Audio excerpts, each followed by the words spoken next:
Hey guys, welcome back to the second chapter of this demo here. I'm going to go ahead and show you guys basically the image that I'm going to be referencing for this demo. I went ahead and I brought in one of Richard Schmid's paintings. It's very similar to what I was looking at before.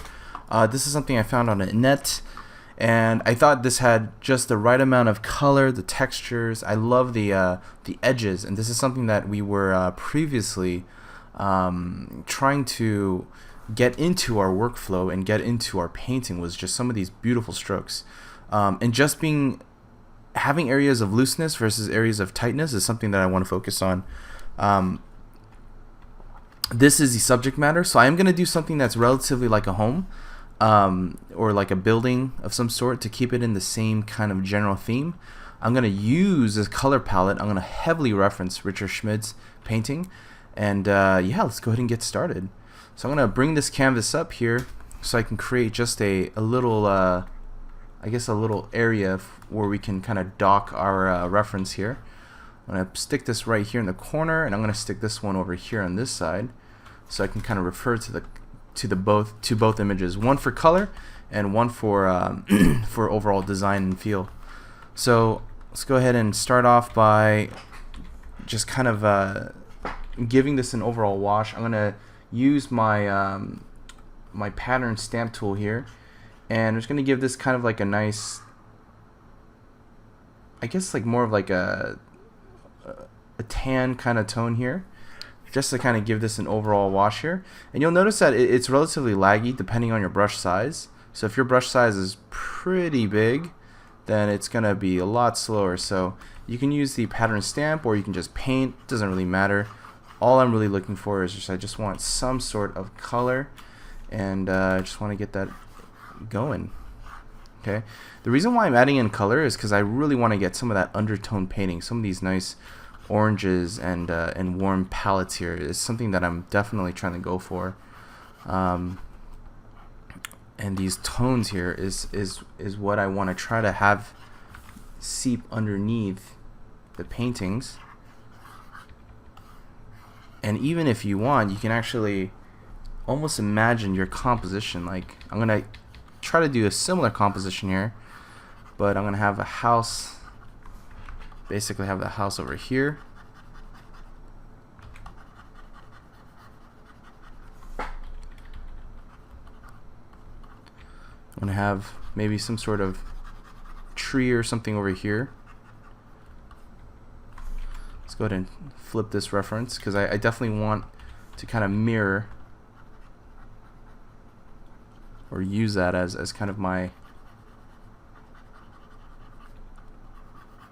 kind of visual guide here.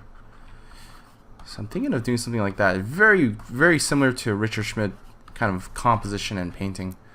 Okay, let's go ahead and add the second layer here. And I'm going to give this a wash, and I'm color picking literally this entire painting, okay? I know it's totally shameless, but, you know, I just want to kind of really try to nail and get the similar aesthetic. So I'm going to do whatever I can to kind of try to achieve that look.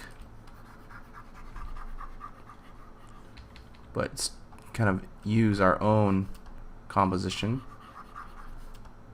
Get some of those greens in there.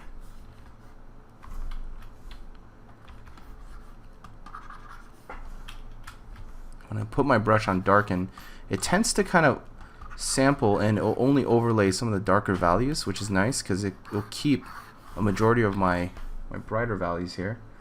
Let's go ahead and use a softer brush just to get these nice greens here. And I definitely want to kind of have some of this orange seep through, okay? So that's definitely a goal of mine. And let's go ahead and add maybe just some purple or something, some tone back here. And this definitely looks like it's a much more, it's up against a green hill.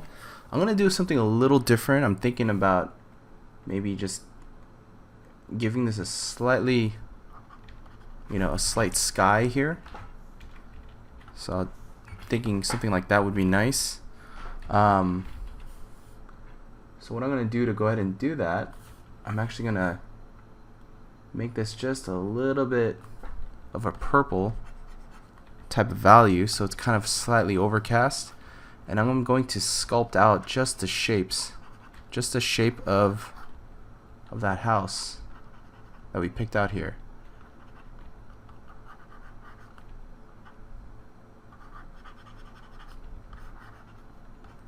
Okay, and it can just look like that. Really, really simple.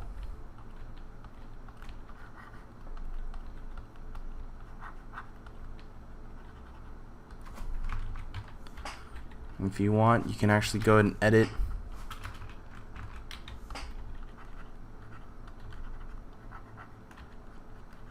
Get in a slightly better shape here.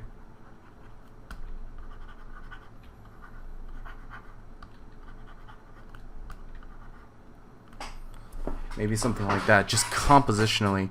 I want to make sure that, you know, this isn't getting too even. It's obviously getting perfectly cut in thirds. So I'll always try to find ways to alter our piece just a little bit. You know, maybe it takes up a majority of the frame like this.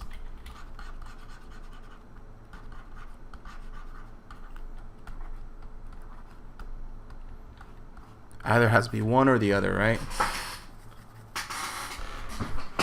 So I'm thinking something like that would be nice as just a start. Alright, let's go ahead and get this thing going. I always like to start off by, you know, adding in just some more variation of green just in the trees. You know, I try to sculpt out just kind of the shadow side of the trees here. And again, just the way Schmid does his trees is that he'll have areas of definition and areas of, you know, lost edges. So what we can do here is we can actually choose to basically draw out some of these tree shapes here, and the rest can actually be a lot more interpretive and a lot more looser, right? So you'll see immediately what trees or what part of the tree you want to be spelled out versus very, very loose and interpret. And I'm going to colors sample this just to get those nice tones in there.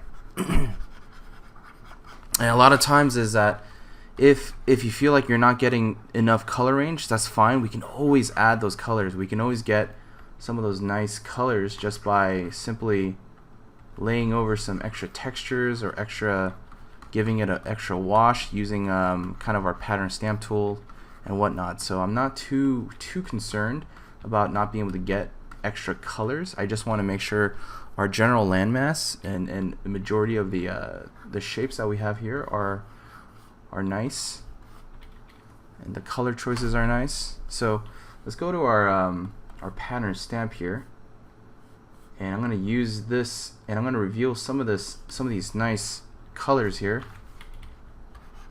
from our texture, and I'm just going to start laying it into our grass. Put this on impressionist mode, and you'll see how I'm getting all these nice variation of colors.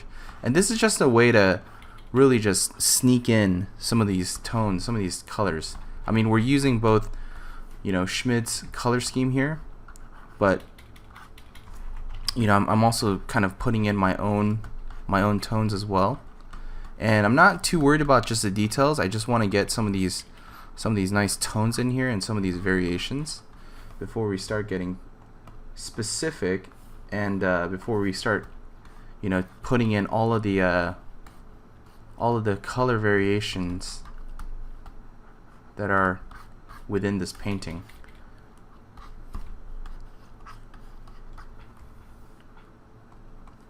Let's go ahead and use a brush that has some rotation in here, so I can use this to start sculpting some of our building stuff here. I'm going to use the similar color scheme, but I'll mix it up with a little bit of Richard Schmid's building here and our building on the left. And notice I'm not trying to get too specific with the architectural details just yet. I just want to lay in just the overall, the planes, the simple gestures and the simple planes. And if you can do it in like 1 or 2 strokes, that would be ideal, just because we're trying to go for brush economy here, and we can always clean up some of these brush strokes.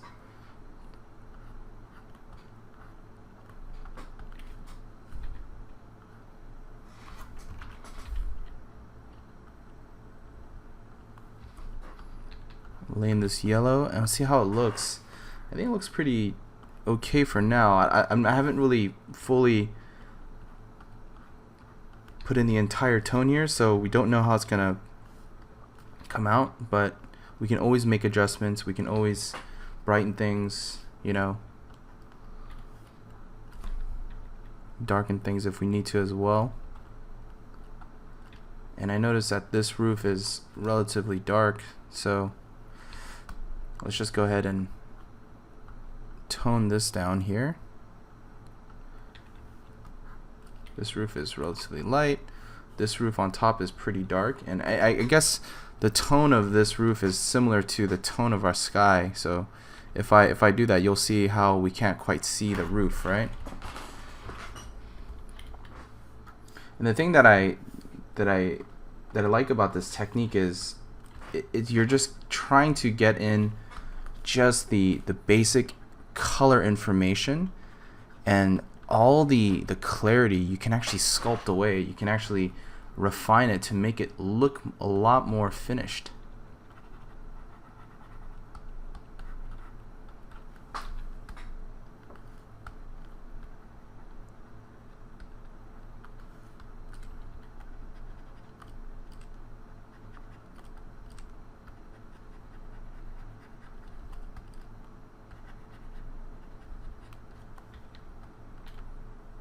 Okay, let's go ahead and do that.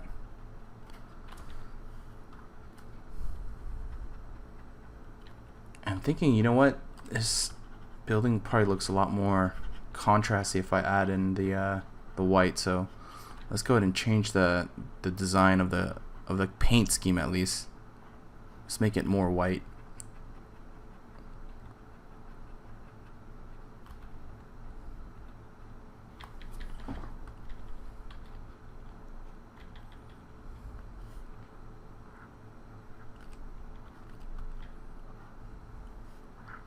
And this thing here, I'm gonna probably go with maybe a yellow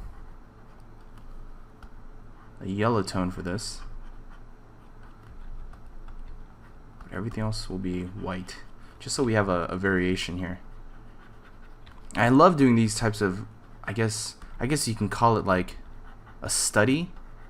It's another way of studying, where you're using your own reference, you're using your own design, but you're studying the colors and the edges, you know? And I find this to be kind of an interesting way to implement, you know, the overall aesthetic of what Richard Schmid has, but within your own kind of composition or your own framework here. I started doing this because I wanted to, I guess, learn but not directly copy, because I don't really learn too well when I copy a source one for one. So I started doing these little studies. I guess it's just my way of saying, like, you know, oh, I'm trying to be as unique or as individual, but you know, I'm just horrible at doing like perfect master copies. So I started doing these studies, and if I found it to be just as helpful, if not a bit more challenging, just because you're trying to come up with your own aesthetic, but you know, get the appearance of it feeling like a specific style or specific look. I'm just gonna paint here. Sorry if I ever go quiet, guys, I do apologize, because talking and painting at the same time is like the hardest thing. So I'm just like trying to focus and paint and not mess up. I typically, if I'm doing something complex, I'll do like a voiceover, but I kind of wanted to talk about, you know, some of the things that's literally going through my brain right now, like my head and the decision making, what I'm thinking about, so that you guys feel like this is more genuine and a bit more it's a bit more rough cut, but you know, you get a good sense of like what's really happening.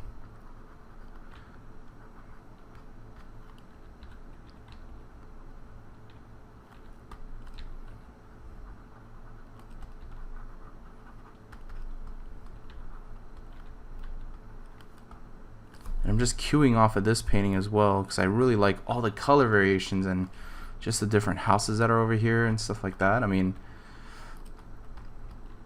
I think it just adds a lot more life. And even some of this stuff here, there's like bushes and things in front of the house here. So we're gonna add, you know, those bushes here and maybe just some other trees and things like that in front of that house. So the main focus, or the main attention on this is going to be obviously the house, right? So I definitely want this to be the focal point, so I'm going to go ahead and duplicate it just so I have a saved version. I'm also going to shrink this down just a little bit so I can have a bit more of a, I guess, height on the house. Raise this up.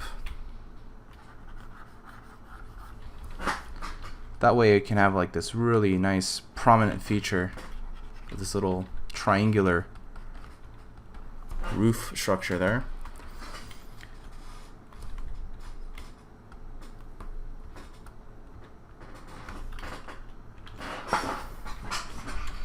And let's go ahead and just get into it. So I'm going to start picking. I'm going to pick this color scheme, but I'm going to refer to this design. So I'm going to pick a dark value here. And I'm just going to test it and just kind of see how that looks and feels. And I think that feels pretty okay. Feels decent. And I use that as my basis for my darker value there. And, you know, just like the demo here, you know, you want to get in all your major elements and then start thinking about your edges. You know, I prefer to just put in all the designs or all the information. I can't necessarily say this is like a concept design. This is more like an illustration, but I like to put in all of my information first, and then think about like edges, how to control the clarity, to control the visual you know, read of everything.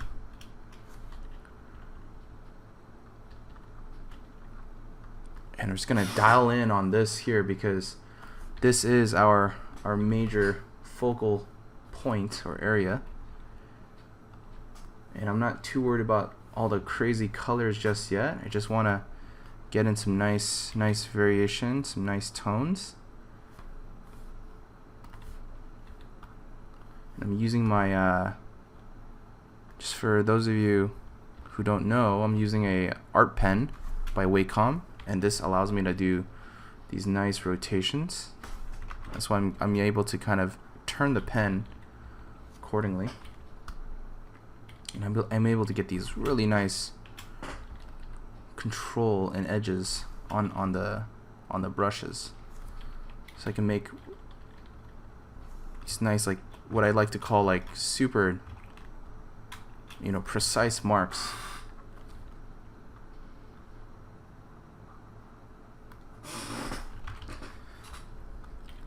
If you guys haven't picked up, you know, the Alla Prima book, I highly recommend it. I mean, it's one of the best books I've ever purchased, just in terms of just art inspiration and just the amount of knowledge, the wealth of knowledge that he, you know, Richard Schmidt shares is just amazing. And I would love to, you know, one day see his paintings in life. I mean, I think there's so much life to his work.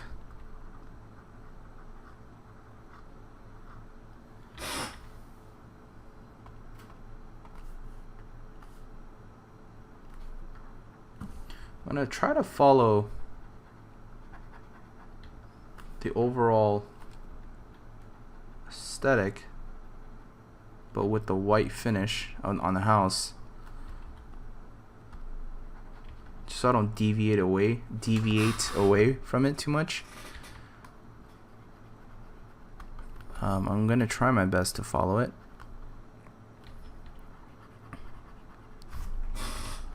And I notice, like, as it gets white here, like, you know, maybe I can introduce just the purples being kind of the shadow side of all this. And I love using this brush here. This is like my go-to brush for this type of paint style.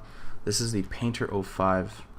If you're using my old preset, you know, it was really unorganized, so I had to kind of abandon that one just to have a much more clear explanation for the tools I'm using. So I'll give you guys this one so that it's available.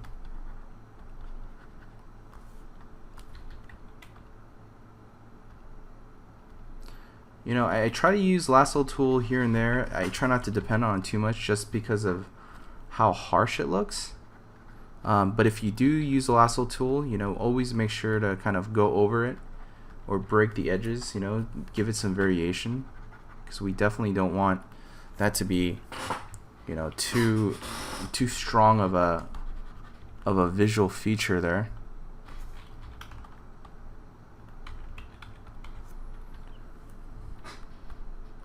I just love the color variations too. If you want to add that in, you can go ahead and add that in. I always like using the pattern stamp tool to give some color variance, and I always put, you know, some of my tones in on overlay, just so I can get kind of that like really nice underpainting effect. And I'll use this several times. I'll use this technique. I'll kind of lace it in there, and it'll give you some that nice kind of undertone painting look, or that aesthetic. You know, it's like a faux painting, as I like to call it. You can put it on like a overlay, or you can put it on like all these different modes like vivid light, just to get some of those nice tones in there. You see how like that gave it like 72 different colors, and that's something that's like, I find that to be really hard in Photoshop to just paint. Unless you're treating it more traditionally and you're overlaying, and you know exactly what you're doing with the colors. But for me, I don't do a lot of traditional painting, so I always have to kind of fake it. I have to kind of apply it and then slowly build it, let it build up.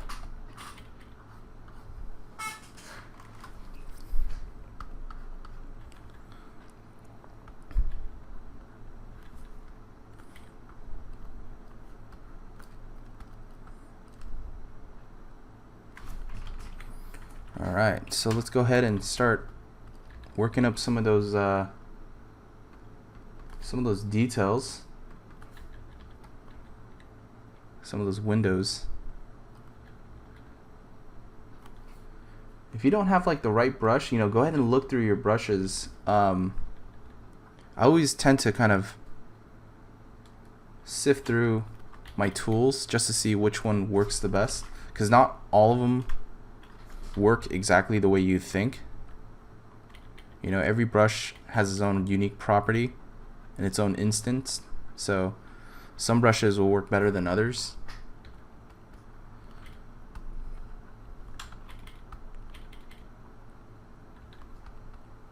And it's funny, all you need is like one stroke just to give it that impression that there's a window there. It's pretty awesome. Like, it's something that I learned from you know, looking at a lot of Richard Schmidt's work, is that, you know, he doesn't overwork the details too much. You know, it's just the right amount to get that nice clarity.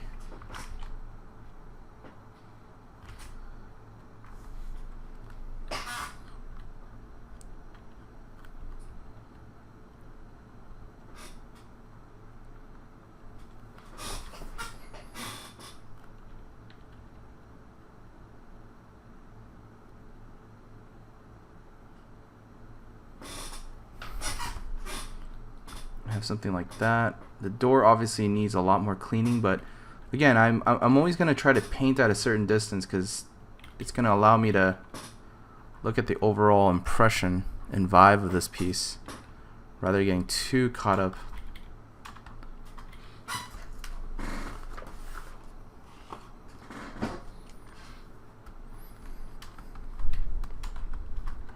And just cue off of some of this stuff here.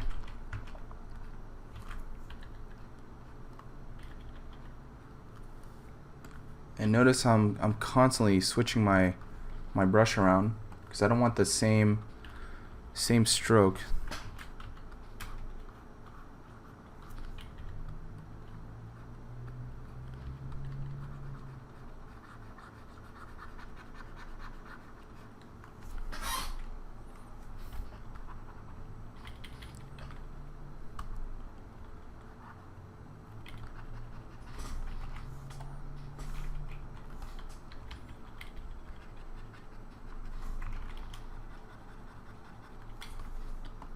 Do that. Let's go ahead and give this maybe just that yellow trim there, just to kind of give it that similar treatment. And then I'm gonna go ahead and give these windows as well. There's like 5 different windows on there. It's pretty crazy. And it's interesting, it's always offset, you know? I think something about things being too symmetrical makes it look very boring.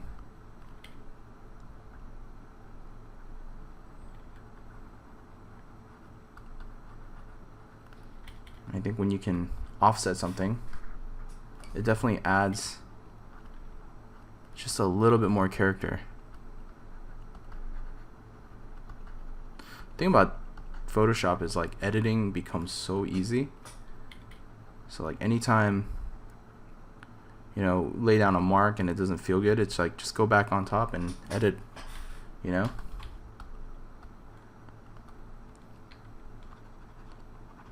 So definitely a lot more forgiving. Like I've done just some traditional media once, and I was just like, oh my goodness, I was using gouache, and gouache is actually pretty forgiving as a medium, but you know, just the way I paint, it's like it was definitely not a forgiving experience. I was like, what am I doing? Like, I have no idea what I'm doing with gouache, you know? I'm like the worst.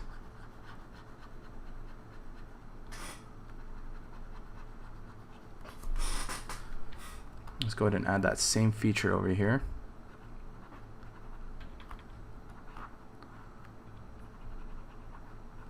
It's funny, like I would never really paint this kind of subject matter. It's not my forte, but like I love the amount of richness that Schmid gets in his work, and I guess it really inspired me to just try to tackle something like this and just share with you guys my process, because I find this, you know, to do this, it makes you not only appreciate the traditional arts, but it kind of gets you thinking about, like, you know, the possibility or the concept of how this can translate into your own work, into concept design, you know. And if you can make that connection, I think there's something very interesting.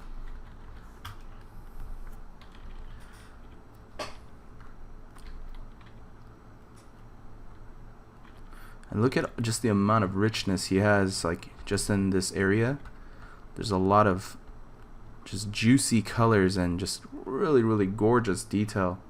So I'm gonna try to cue off of that too, and I'm gonna try to place in as much of this information, but I'm gonna try to do it with just the minimal amount of strokes.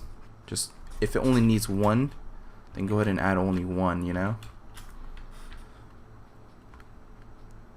And the concept of less is more is definitely true in this case. You know, this stuff can get a little overboard if you're not too careful. So this is the smudge tool, and I have it to a hotkey. I have it for R. And what's great about it is if some of these lines here are too rough, then I can use the smudge tool to break it up like this, as you can see. Alright, so this definitely allows for a really great way to kind of make these areas very impressionistic and kind of give it that like really painterly vibe. And that's what I'm trying to do here. Cue off of some of Richard Schmidt's colors, get in some of those really dark tones.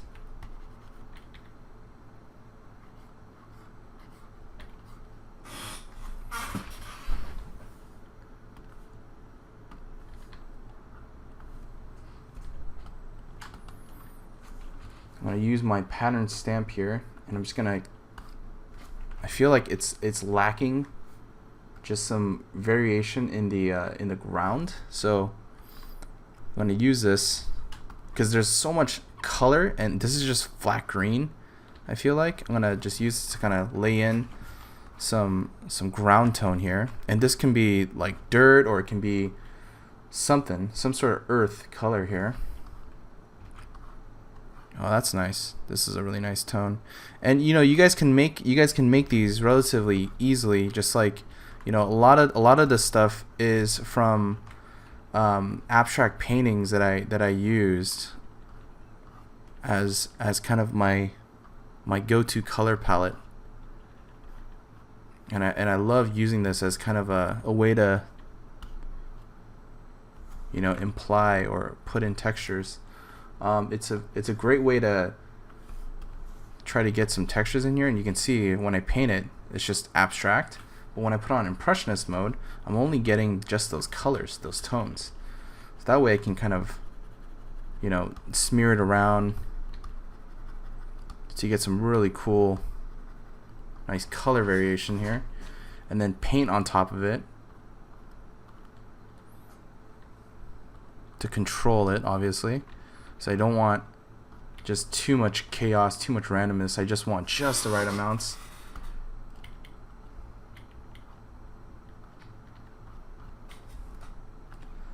And obviously cue off of what Schmidt has here.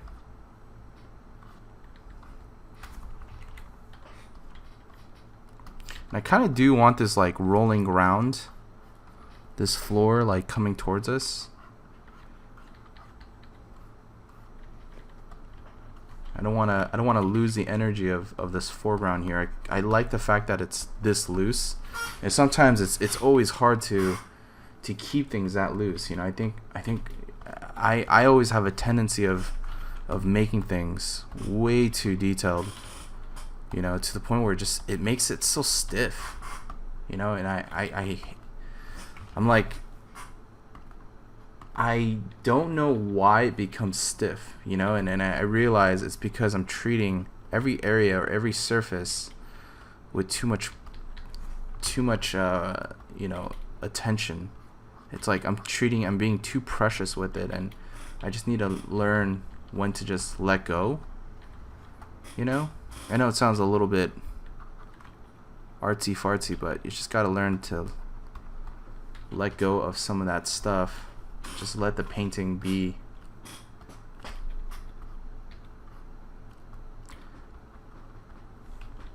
So here's where I'm like, again, adding in some of those soft edges here.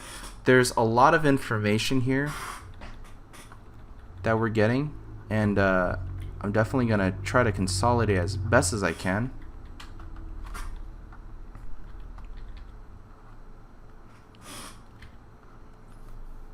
I'm going to try to simplify some of these shapes, things that we don't need. And I'm going to add maybe just a nice little pocket, nice little dark pocket here, just so we can have a little area that's kind of contrasty. And what this is out here is maybe just some sort of brighter structure. I haven't really defined it, and I don't think I want to define it. I just want it to be a nice contrast for that area.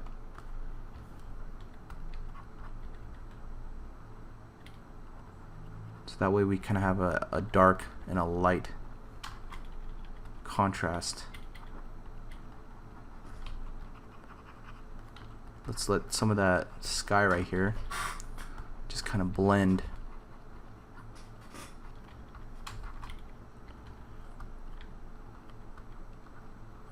That's the thing I really enjoy about like Richard Schmid's work is like, again, it's like if you want a soft edge, all you have to do is select a similar color or value and just let it roll right up onto the painting, right up onto the side of this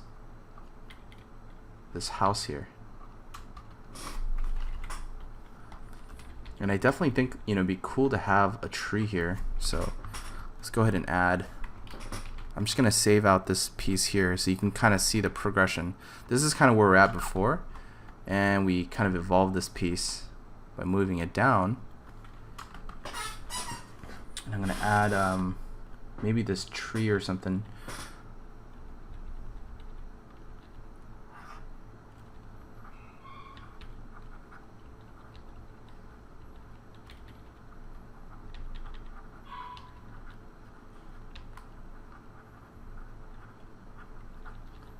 And what's great is like, I mean, I'm the worst at drawing trees, because, you know, you tell me to draw a tree that's like perfect, like I wouldn't know all the details, but just the way Schmid does it, he only represents it in a very minimal way of like just showing one or two, you know, branches, showing those planes, and then everything else kind of becomes like this really nice impression, this nice shape, and your eye can just understand. Not that, you know, my painting is as successful as his, but that's the hope, right? The hope is I want mine to kind of be as awesome, you know, I want mine to read as awesome as his. I'm gonna go ahead and just add that white right back there, so we can get that nice, it's like, oh, boom, there it is. Now we have the tree trunk, you know?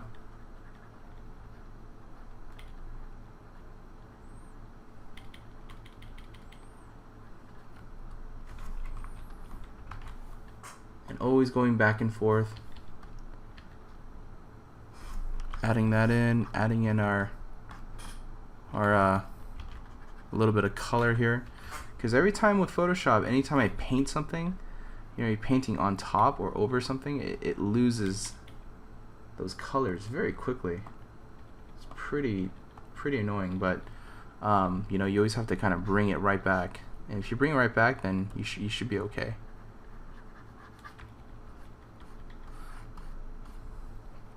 So I have all this stuff going on here, and I'm thinking I can do one of two things. I can try to make this into a shadow and try to make that nice and clean, or I can leave it as if it's being lit from the top, but I want to make sure it's matching the lighting of our house here. So I'm just gonna clean up the shadow a little bit, because I think I did a pretty sloppy job, and kind of fix just the let's fix the marks here.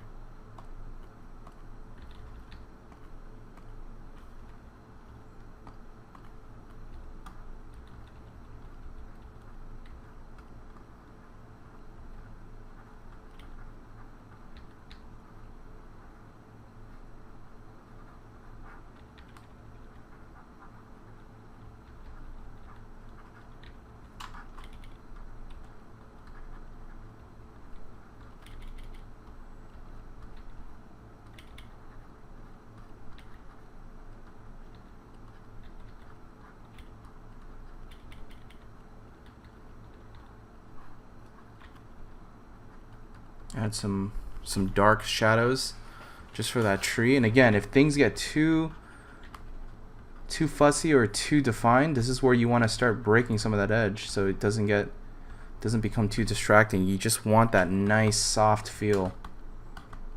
And this is where I'm probably going to spend a good majority of my time trying to just capture the essence of that. This is probably not the right location. It's out of here.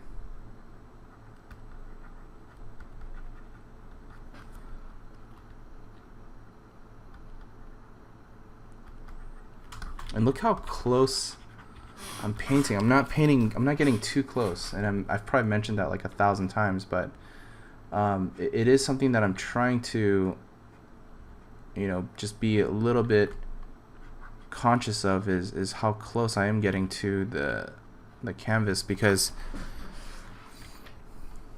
you know, I don't want it to get too stiff. And I have a tendency, and I think Photoshop in general, when people paint, it tends to get really stiff when you zoom in way too close. So you want to be able to witness everything from a distance, so that's, you know, pretty nice and well maintained, and so that you can keep control, or keep everything in check in terms of your values.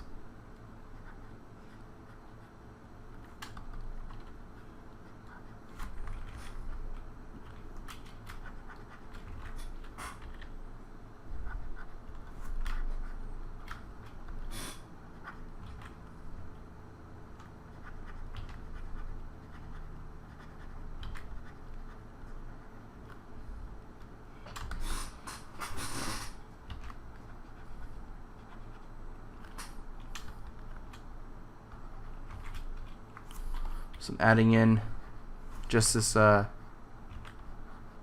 of these decorative elements to the house.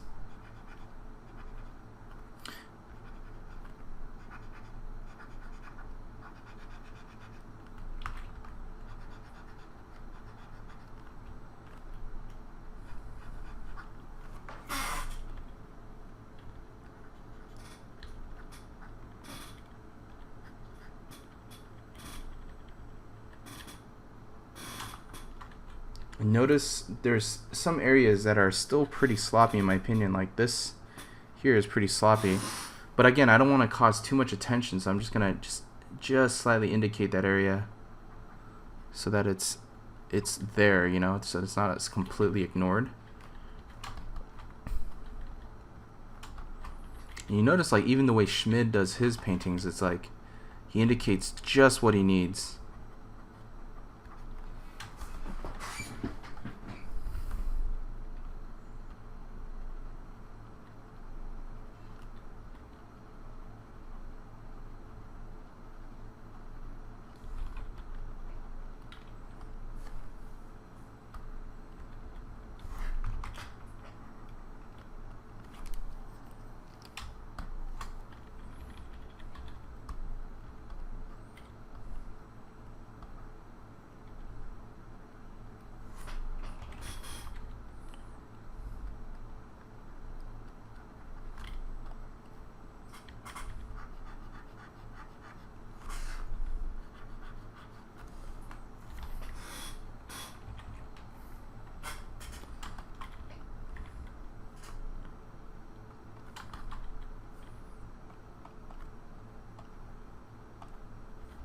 Go ahead and add in some of those shadow tones.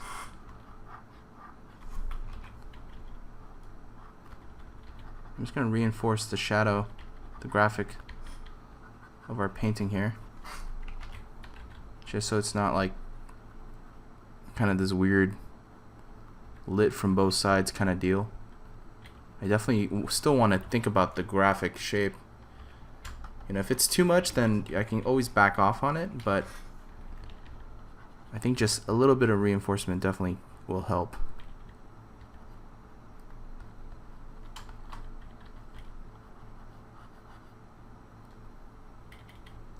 You know, we can say like some of this stuff is getting hit by light.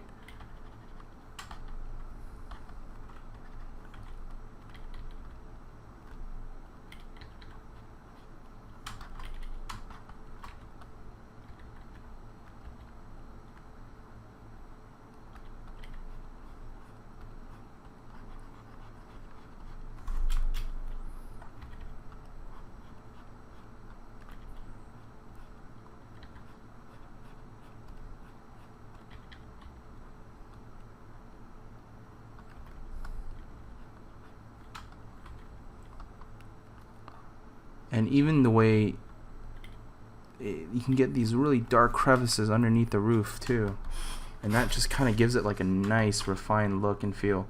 If it gets too dark, you can always kind of smudge the edge just to kind of give a little bit less of that digital perfect finish. But I always like to kind of, you know, go a little bit more overboard and then kind of bring it back.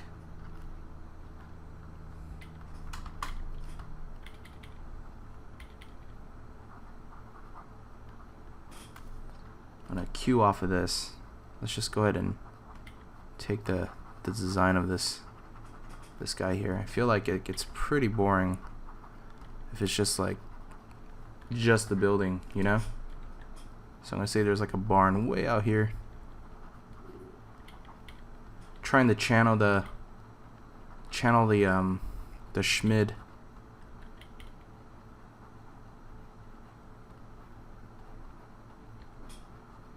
He does like all these like really beautiful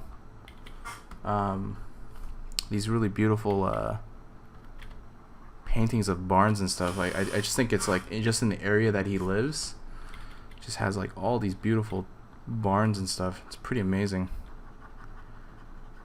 I'm gonna try something out. I'm gonna put a dark shape here because I feel like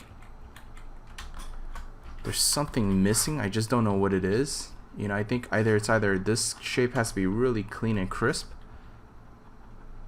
you know, just the way it's represented in the photograph, or it has to be, you know, lit by something and towards the back.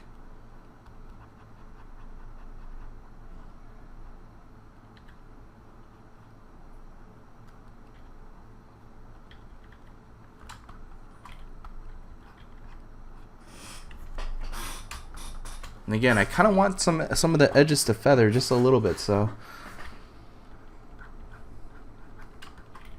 Alright, let's go ahead and start drawing in some more trees here, man. I'm just going to indicate just some volumes, meaning the volumes of the underside of these trees. And I'm going to smudge using my smudge tools, like the JS06 and the JS9 are kind of my go-tos for the smudges here. It gives it kind of that nice like painterly vibe, you know? Now if you do too much, it can get really muddy. You just only want to do in areas where you want your eye to kind of settle down and not get too crazy, where it's like getting overwhelmed by too much information. You just want just enough.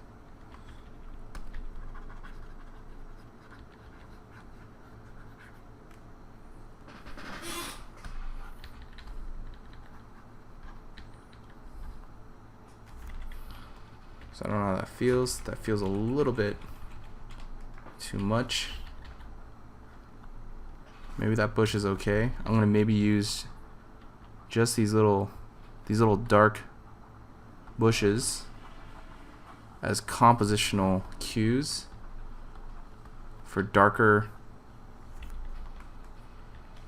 you know, tones or something that's growing. But I definitely want that looseness. The moment I try to clean that up is when I'm gonna lose the liveliness of our painting here.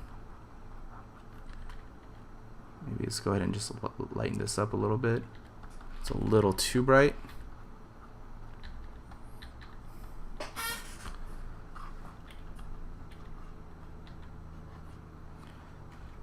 And again, trying to be as clean as I can there, or not as too caught up in detail. I think I'm gonna add a lot more pop of color.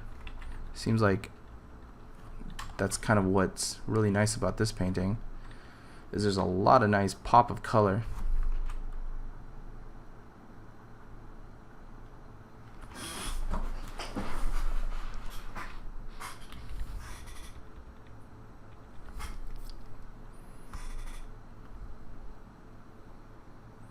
And let's go ahead, maybe I can add just some purple in the horizon or something, just so that, you know, the horizon it's getting a little bit darker back there. And maybe the clouds up here, maybe here is where I have some nice lighter clouds or something. Maybe this is where I can use the white value to create some edges and contrast.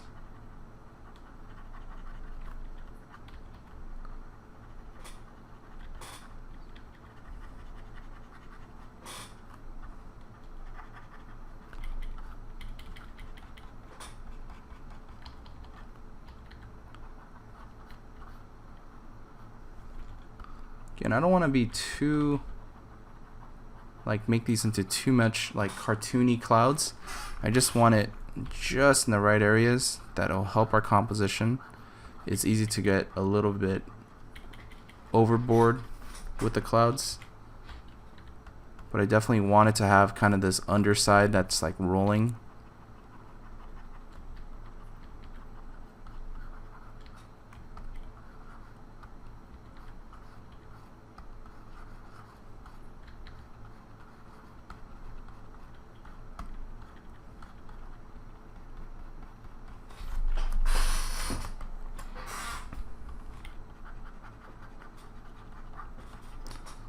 See how that looks? That starts to look a little muddy, right? So maybe I can have that. But if the shapes are too strong, this is where you want to use the smudge to get a soft edge there. You see how that works? In some areas, if you want that clarity, you can keep that, but I think it's creating a tangent, so I don't want to do that too much. And I know Richard Schmid talks about that too.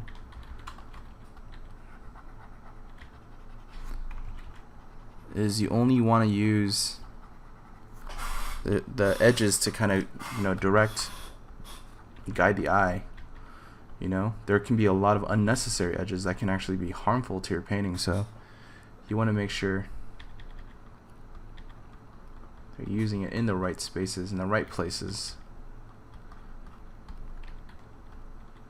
Maybe just a little bit of light coming through here.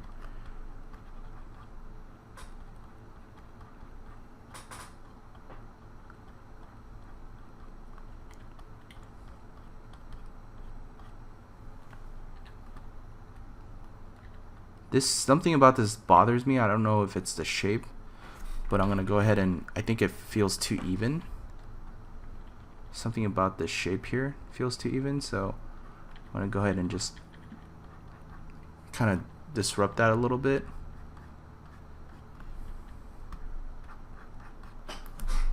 Do something like that. And there's another one that I like to use as well. This one I don't use too often for doing these types of paintings, but it gives a nice little kind of smudgy abstraction.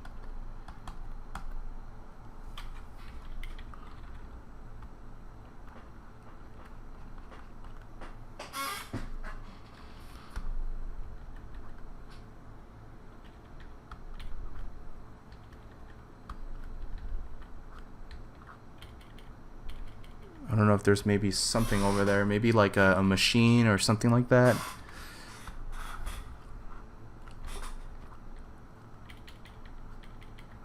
I'm gonna add just some simple planes of this yellow color here. And I definitely want to kind of create some sort of composition, and that's what I really love about his painting here, that there's a really nice composition. There's a nice flow. There's just a series of things that are happening. And now you can see I'm not the most expert with breaking down his intention, but you can clearly see that there's definitely an S curve, right? And all these things are being masked out.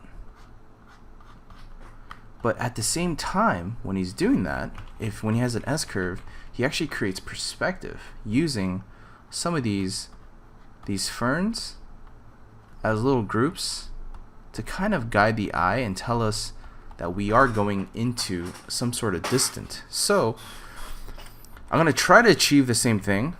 Our version of it's going to definitely be much more simpler, but you know, my S curve is going to be something like this. You know, maybe it's, I don't know if it's like that. You know, if it's like that, then I want to make sure that I have some of these ferns, or these, not ferns, but some of these patches of bushes here grouped up to help me create some sense of perspective, right? Because we're gonna go large, medium, small, small, small, small, small, and it's gonna cluster, and that's where our brain is gonna be able to make that distinct connection that, you know, oh, we are seeing this go further and further away from us, right? So I'm gonna keep this on just so I can show you how I'm gonna utilize this.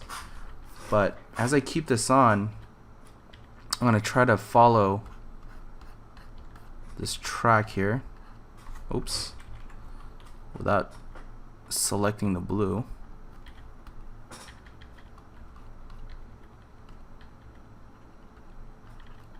And just the way Schmid did it here, he added a very distinct pop of color along this trail.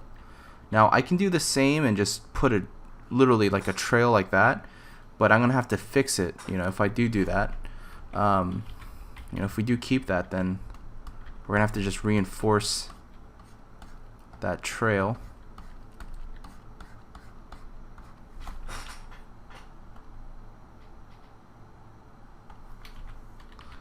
And I always like to use this to kind of break up that edge so it's not so, you know, obvious. Like, it starts to become like the yellow brick road really, really quickly, you know? And I definitely don't want that to be the case. Let's go ahead and add some of our colors here.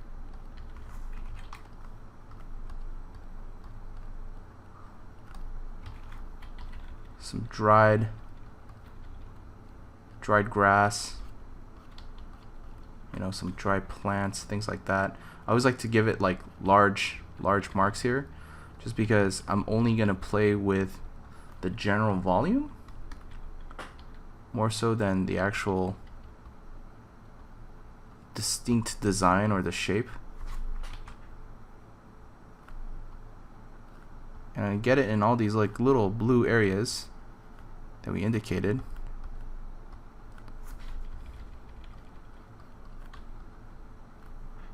As best as I can. And you kind of see it starts to create a nice pocket of color, but obviously it looks really messy, so this is where I'm gonna have to go and just kind of smudge out some of that detail, you know, tone some of this stuff down a little bit, because it does get a little much.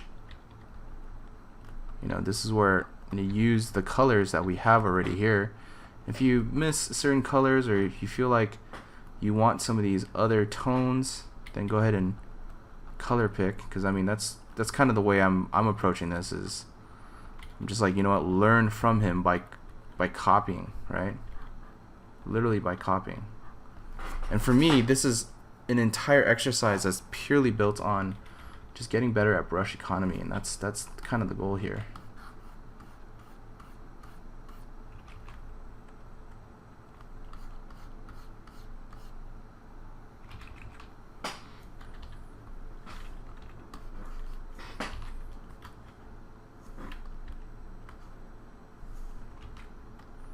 Let's go ahead and use a darker tone, a darker value.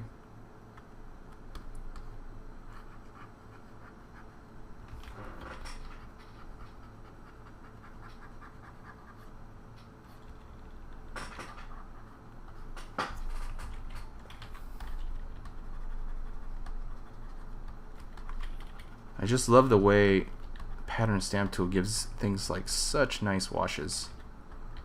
It's a really great way to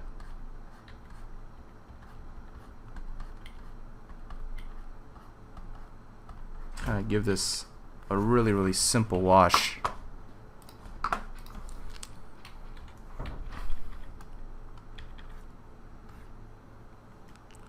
And just kind of go back on top of some of this stuff to make it feel less, you know, random. And it's a way to clean it up too. It's like if you notice the way he paints, this is a soft edge, but it's being reinforced by darker value, so it kind of becomes a really defined edge there just by the value.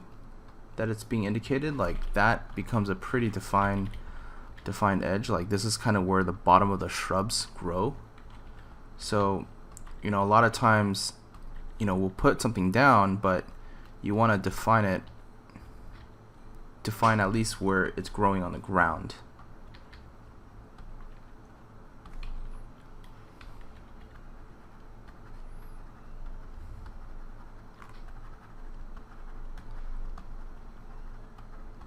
Sometimes you can immediately tell when things are too much. You can just kind of smudge it around just so you can break it up a little bit. It can get a little noisy. And I know I remember watching a tutorial by Richard Schmid. He would actually go back on top and simplify some of this stuff. And it's just a great way of working. And I know some of the really great painters that I've seen work. Even some of the digital painters, they have a way of editing. They do it in such a intentional way.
Okay.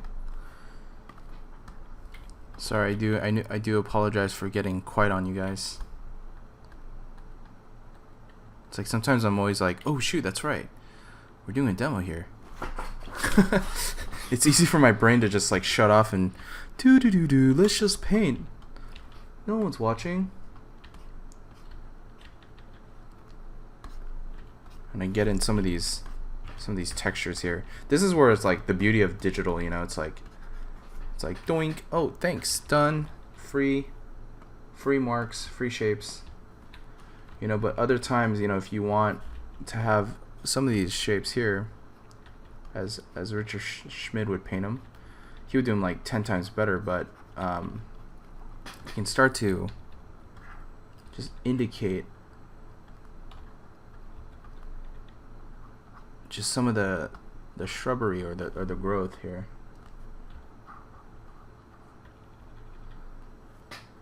I don't know if that blue's too intense. I think I intended it to be like a deep green, just because he has these nice deep greens as well. It always adds kind of a nice like just visual play on colors.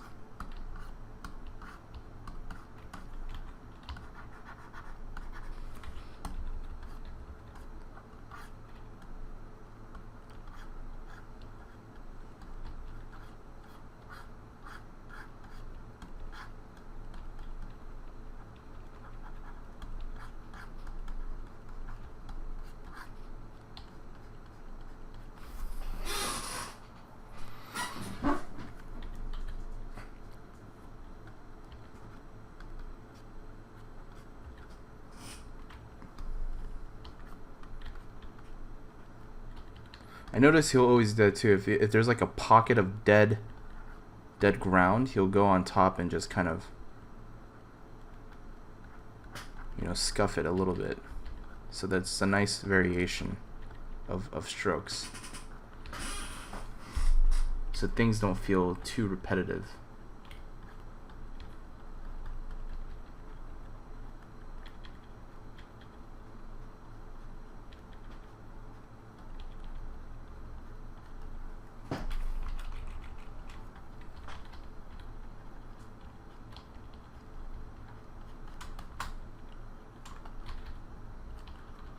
And I'll go ahead and add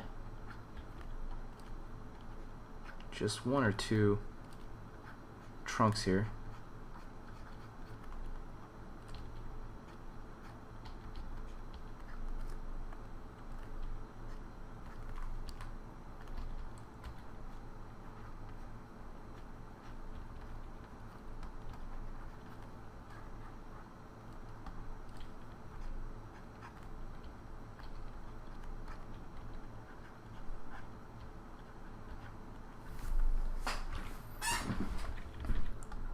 I just want just enough to indicate that area.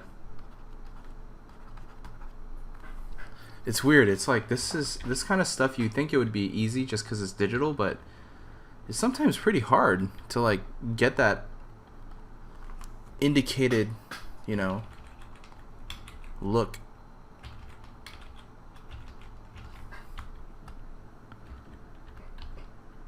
I'm pretty content with the sky here, the clouds, because I like kind of the clouds that are happening here. Just got to make sure there's some nice variation on the shapes, but also the same thing here. The ground is also needs just those same variations, you know, the same treatment.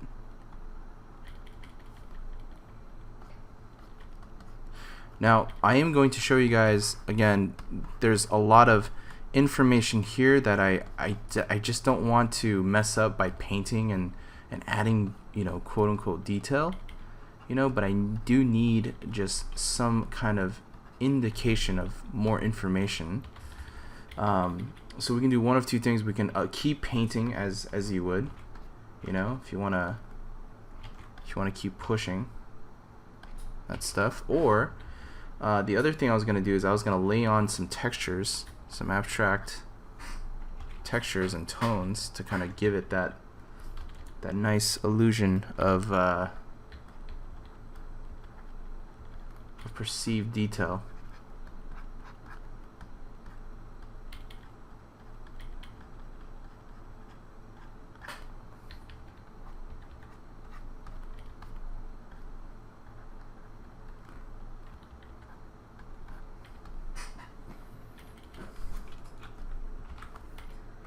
Go ahead and add. I just want to add just a little bit more variety of color there. It just feels really stiff. It can get really stiff. It's just like it just becomes like this big green wall of stuff, you know?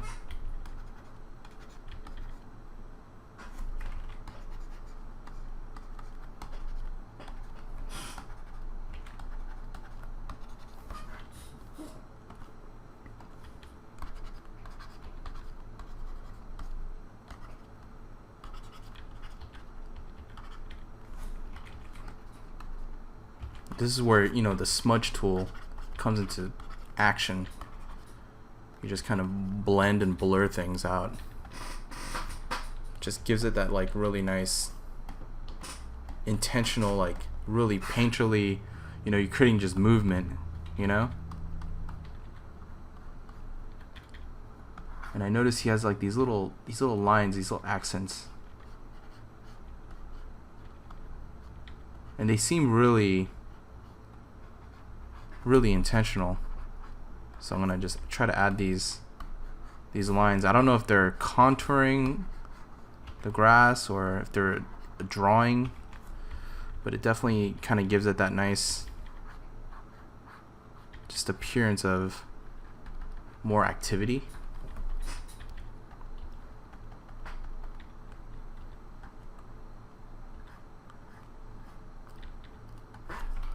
I'm going to put this on darken. I'm just going to glaze this a little bit.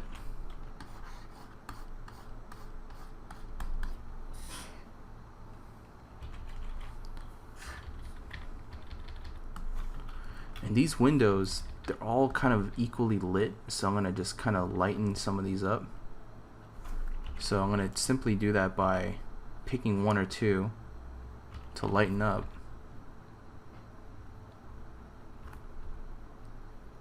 And just to give it variety.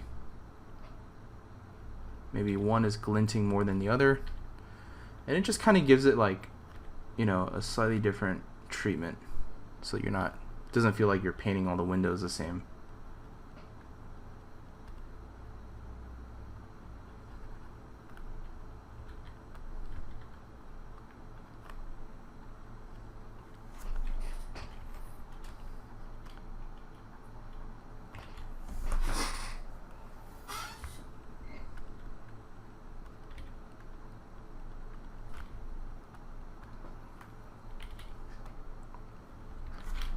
Okay, and he has these crazy shapes here, which is really awesome. I love how like he has these little accents of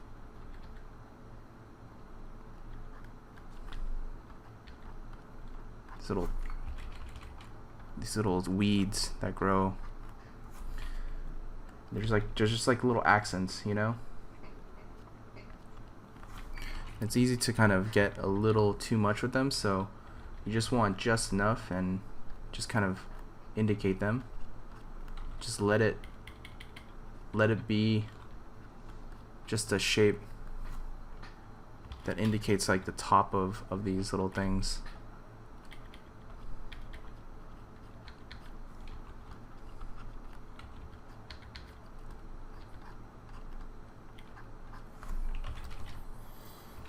All right, so that's starting to look pretty good. I'm gonna go ahead and I'm gonna put these in a folder. I'm gonna bring this down, and I'm gonna shrink this part of the demo here, so it's down here, and I'm gonna call this ref. And that way you guys can see how this thing has evolved. This was kind of the before, and let's go ahead and save this one out here. Before and after, right? So I'm pretty happy with kind of where it's gone. I mean, this is just an hour, and I just want to show you guys kind of how you know, practicing this way really helps to bring a lot of variety into your master copies, and it allows you to kind of learn in a different way. I'm gonna go ahead and bring in an abstract painting here, just something to kind of give a little bit more variety. So I have this tone here, which I really like. I like all the brush strokes and everything like that. These are nice too.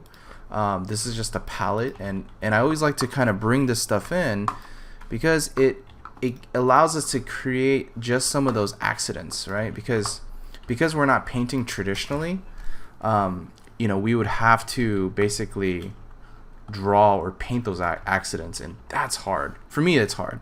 So I'm gonna go ahead and put this on soft light, kind of see how it looks, and it kind of has a cool feel. Like, look at that, a lot of weird colors that kind of get embedded into this, and that's exactly kind of what I want. Let's try the other one here. I'm gonna put this on soft light. I always go soft light because it's a lot less you know, destructive. And look at the amount of cool stuff that's happening on the ground. It's actually pretty neat. You're getting a lot of nice brush strokes. I'm gonna go ahead and duplicate this, turn it the other way, and let's see if we can get some nice arrangements there. That's kind of neat. Do something like that, and I'm gonna turn this into a mask here, and I'm gonna go ahead and just reveal it in the areas that I think would be cool. I'm gonna unveil it here, and this is kind of what I mean, this perceived detail. You know, this is the stuff that's actually, for me, really hard to paint, and this stuff here, this is the kind of stuff that we want for it to kind of just sneak in just a little bit. And if you want, we can actually just disrupt some of that. It becomes too strong of a shape, but then it starts to kind of give it a nice aesthetic, right? I'm gonna go ahead and put this on lighten, see what we get. And a lot of times I'll even do this and just kind of see if we get any cool little pockets.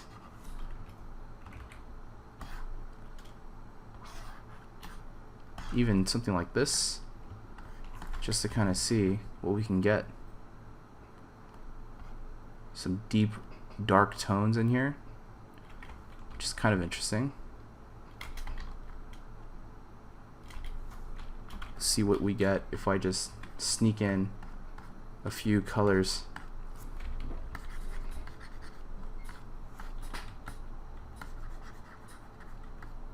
You know, it kind of gives it the perception of added detail and, you know, just that painterliness that I'm trying to go for. But this stuff came out nice. I really like the accents here, and that's working for us really well. Again, if it's too dark and it's causing too much attention, then we can always back off on it. But since it's a foreground, you know, it doesn't really bother me too much. Or I can always lighten it. You know, I can do all sorts of things, and that's the beauty of Photoshop. And even here, we can compress it and just add it way here in the distance. See what we get. You get some really nice just color variation. Like that adds a lot. It may seem subtle, but it definitely adds a lot. I mean, just these little flares, these little flings of color is pretty cool, man. Alright, well, I'm gonna go ahead and call this one done. I don't think there's too much more that I'm gonna add. I feel pretty happy with the way this one came out. If you guys have any questions, please feel free to, you know, ping me or message me. Other than that, I'd like to thank you guys for watching this demo.